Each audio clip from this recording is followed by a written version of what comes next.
Welcome, Olly Burdett, to our second podcast. Thank you. We're so lucky to have you here because it's great to hear from a younger charity trustee and to get your perspectives. And we know that your background as well is in communications and marketing, so you can teach an old dinosaur like me a heck of a lot on that front, because we're going to look at specifically your experience as a younger trustee, but also how you use communications and marketing in your role to amplify Tigers Trust's impact. So do you want to just explain a bit about your background and how you came to be a trustee of Tigers Trust? Yes, I think it'd be good for me to go probably back to the very start. So for me, I was always obsessed with football growing up. Was never good enough to play at a decent level. So I always looked at sort of opportunities and careers in football, obviously away from the playing side. And one opportunity that popped up, so my dad actually used to write match reports when I played for Wheeldon on a Sunday league basis. And he just said to me one day, do you want to start doing it? Because I was quite good at English in school. So he said, I'll give you this opportunity, just do it. And then if it's rubbish, I'll edit it. But from that moment, it sort of gave me an option to look at. And if I thought, well, if I can have a career from writing about football and getting paid for it, it's not a bad career to have. So I think from the age of around 14, I was always kind of set that I wanted to be a football journalist. So that's what I ended up doing at university. That sort of never changed. So for 3 years, I went to Teesside University, studied journalism, went to all of the Middlesbrough games, wrote the match reports, wrote stories throughout the week. And yeah, that's basically how I ended up in marketing and comms. But when I'd finished university, I'd actually finished during lockdown at the very peak of lockdown. So I came out of uni and there wasn't many opportunities in the marketing media world until an opportunity popped up on the Kickstart scheme, which was a government initiative through the Tigers Trust as their digital and social media officer, I think the role was. And I just absolutely jumped to that opportunity. It was something that came to me, and then from sort of there. What I really love about Tigers Trust is my boys have both taken part in your Kellogg's football programmes in half-term. And I love the fact that it gets them really enjoying their football, because so much in Sunday League football, you see kids put under so much pressure, even when they're only 7. And really, what's it about at the end of the day? It's about taking a sport that you love, no matter what ability you are in that sport, and enjoying it, and the team building and the friendships. And some of the friends that they've made from those clubs, they've still got now. Well, that's it. And I think a lot of the work that we do at Tigers Trust, although a lot of people do assume that 100% of it is football, often we do use the football badge and that football as the hook to get people in. So then once we can bring them in and get them enjoying physical activity, we can start to teach them other lessons around personal skills. So for us, football is really that hook, and it's probably 5% of the work that we actually deliver as an organisation. I've really noticed that, because football, I think, is what's given my boys confidence to just go into a situation where they don't know anyone and they can have a bit of a kickabout, they can talk to people and they can come out of themselves and they feel comfortable. And I never had that growing up. And that's what I really love about it. It's about so much more than just football. And the skills they've gained there, they've taken into their other aspects of their lives at school and that type of thing. Well, that's it. And you look at the sort of ages that we engage with, it's people from as young as 2 all the way up to 80 and beyond. And I think some of the activities that we deliver to these people, they're so varied, but they've obviously got football often at the heart of it. So a wide range of activities that covers a wide range of people. Do you know what I really like about your story as well, and how you came to get involved with Tigers Trust and came into the career you got to, was generated through your passion for a sport, for football in this case, and you took that and you've made a career out of it, not as a player, but as a commentator, as a journalist, because we're all working for such a long time. You want to do a job, and this is what I say to my boys, you want to do a job that sparks your interest, sparks your passion, because no one wants to be stuck for 30, 40 years doing something that they don't enjoy. So I love the fact you taken a passion and you've taken it into your career. Yeah, well, I think that's it. And I think football will always be whichever role I end up with, I think there'll always be a football element to it. So even in my day-to-day job at Future Humber now, we work really closely with the football club. But I think even looking at my sort of the roles that I've ended up in, so although it's been driven by football, I think there is also that element that there's been a passion of mine to make a difference through marketing and comms. So I obviously don't work for a football club anymore, and that's because at times I didn't really feel like I was making a difference to the region or to local communities through what I was doing. So to me, working for the Tigers Trust appealed more than actually working for a professional football club, because I felt like what I was doing was making a massive difference. And I think sometimes you maybe wouldn't get that with a football club. And what inspired you to make that transition from being an employee to a charity trustee, and at such a young age as well? Yeah, I think it was one of them where I was always a little bit unsure of whether to actually go for it. It's something that I'd thought about sort of for the last year or so. And then I just thought, well, if I can make a difference now, why wait 20 years or so?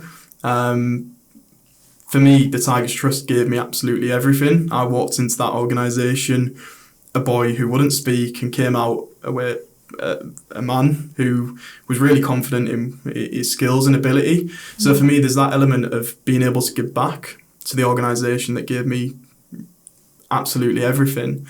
But there's also that element of I want to be involved from a strategic level where I'm not stuck in the weeds every day of doing the day-to-day role, but I can look in, just give the bigger picture questions to staff, not challenge them or not tell them how to do things, just give them suggestions and thoughts on what we could do going forwards. I think you will bring a really interesting perspective as well as a younger trustee, but also having been an employee, having worked for the organisation, you've got a real connection with the people who do. Because Harriet and I talk about this a lot.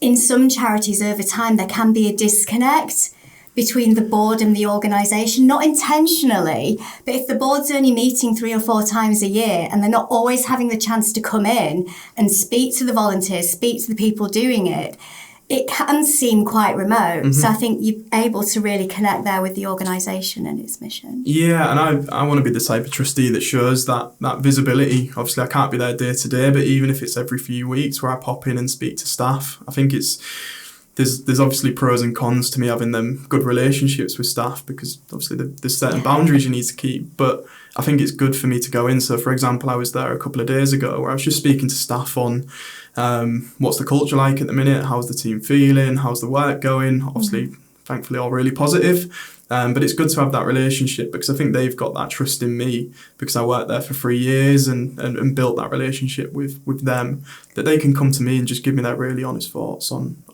what's going on at that time. I think that's really important, and it's something that we talk about all the time, but it's sometimes overlooked in charities more often than you'd think.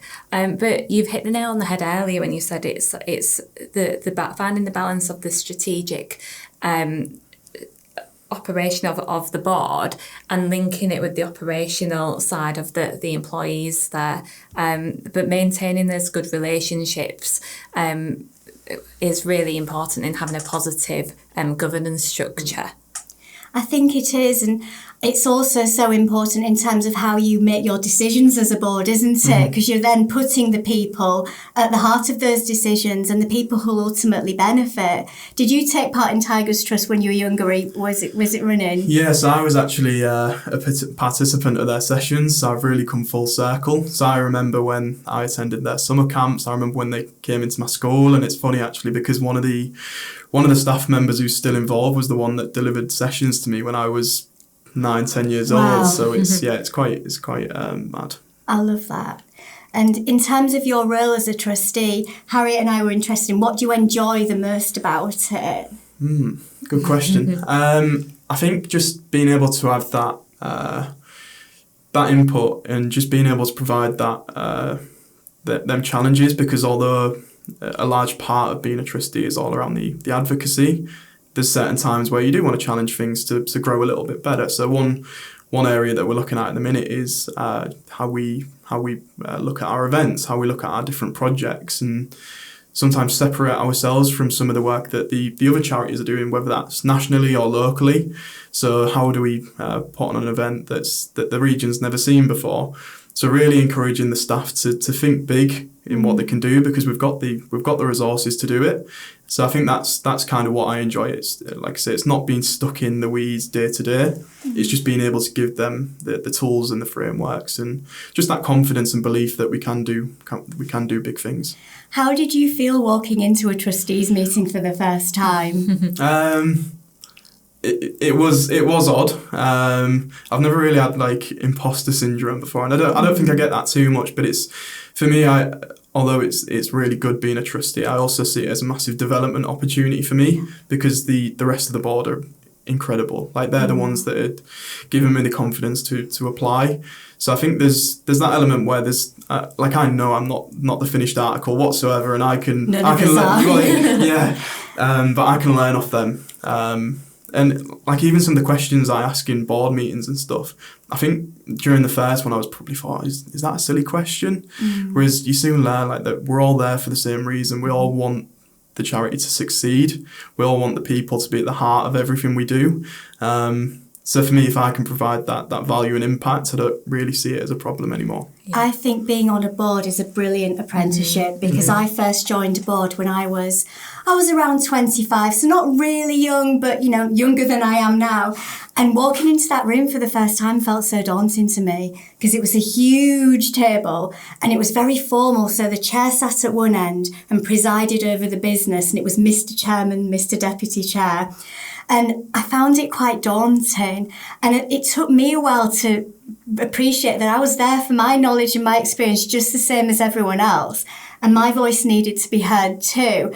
And also, I think where I'm still evolving as a board member and as a trustee is listening to that range of different opinions and being prepared to stand back and think, right, well, I've given my view, what do others think?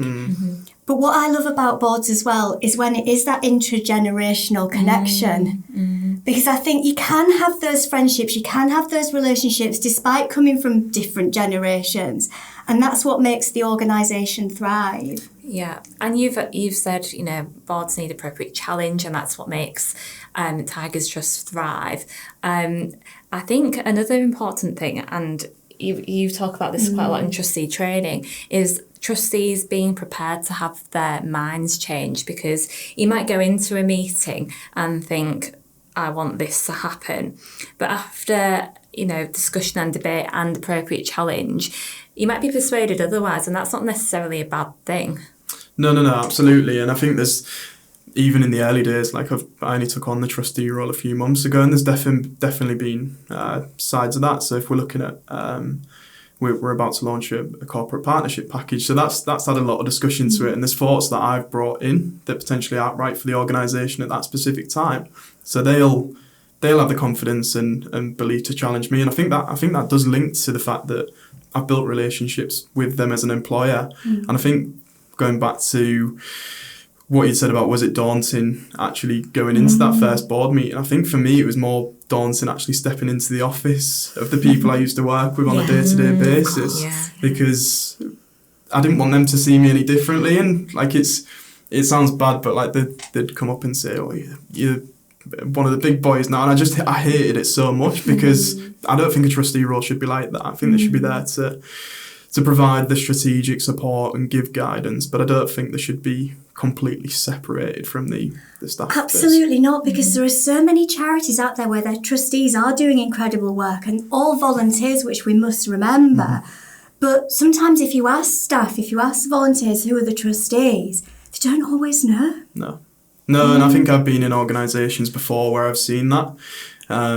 So I think that's given me a good sort of platform to build off. So like, if I'm ever at the organisation for a meeting, so for example Friday, I was there for a meeting, and I've just said to the chief exec, look, can I just sit in the office for a couple of hours, because I'm here anyway. And although I'm trying to crack on with my regular day-to-day job, sometimes people will come up and just say, well, can you look over this? Can we just have your thoughts on this? And I think it's really good to have that visibility, and for them to actually be able to come up to me and ask me, and obviously me challenge them as well. So there's benefits to that. I think being present is quite underrated in any type of organisation, but it provides you the opportunity to have proper oversight of what's actually going on a day-to-day basis. And people might have a question that they want to ask you that they might felt, oh, I don't know if I can email that, or I don't want to approach anyone else. So it's really, really important. Yeah, and I think it all goes back to having that good relationship with the people there, because they might not want to speak to some of the higher up people within the organisation, whereas I think they know with me it's not a case of me taking what they say and then grassing them up or anything like that. It's just actually listening to what they're saying and seeing how we can handle that and potentially change that going forwards, and just making sure that their voices are heard, because like I said, I've been in organisations before where if you ask staff what the board looked like or who were the people on the board, they wouldn't have had a clue, which is to me is bonkers. Or even know what the role of the board is.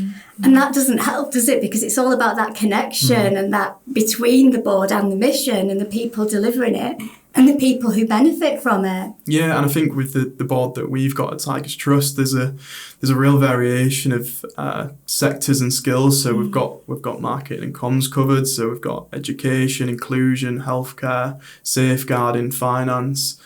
So I'd like to hope that the staff at Tigers Trust would know who to go to if they had a specific challenge or anything they wanted to speak to someone about. So I think how varied our board is a massive strength of ours. It's a huge bonus. It's really important to be diverse. It really a is, range having of that mix of skills. Yeah, skill and experience. So you mentioned communication marketing. How have you used communication marketing at Tigers Trust to amplify the Trust's impact?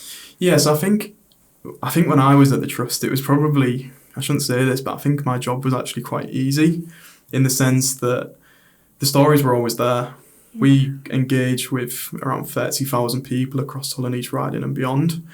And sometimes if we had a session going on in the sports hall, you go into that where there's 100 people, and that's 100 stories that you've got. So I think a lot of it was participant-led. But I think one of the key things that I always looked at, and I think what I'm trying to encourage now, is making sure that everything we do is driven by the values of the organisation, and not making sure that we're not just putting stuff out for the sake of putting stuff out. And I also want to make sure that we've got a staff force of around 40. They go out and about morning, daytime, night, delivering really fantastic work. And I think they look at the socials and they look at the comms and marketing, and I want to make sure it's a reflection of what they're actually going out and delivering, because I think that has a massive impact on them.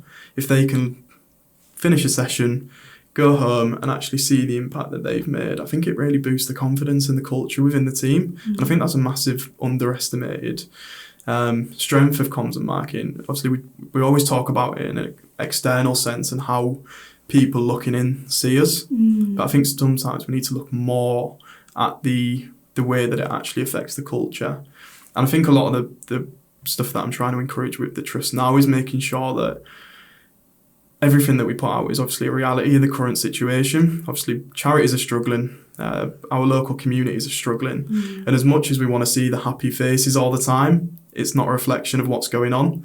So a really good example is we often get participants turning up without the appropriate footwear to engage with physical education, physical activity, which is obviously a massive challenge. But off the back of that, we set up a boot room initiative where people across the community, so we go into the schools and we ask for donations of football boots, shoes, and that came off the back of us actually pulling together some really hard-hitting, realistic comms. And I don't think we'd have got that if we didn't put stuff like that out. It's things like that can be a barrier to inclusion, can't they? It's having the right equipment, showing up with a pair of football boots. It sounds basic, but for some people, if you can't afford that, it can be, it can be a real barrier. Yeah, it's massive, and I just think we need to make sure that we are doing this. We need to make sure that that's reflected in what we put out from a storytelling piece. So I think one of the key areas that I'm sort of feeding into the organisation is that storytelling piece, because I think we've got two massive challenges as an organisation that we're always fairly open about. So that first one is the one that I'd always mentioned, around everybody thinking that we're just football, whereas that's 5% of what we do. Our biggest strength is the badge that we have, obviously as our logo, because it does bring people in. But after they've been brought in, it's all around that tailored support and guidance that we can deliver with them. And then I think the one after that is we work really closely with the football club, but we're not completely funded by the football club, which a lot of people assume. So I think that storytelling piece is massive for us. What I've really learned from today is around marketing and communication being about the internal as well as the external. And I think the point you make there is something I've completely overlooked.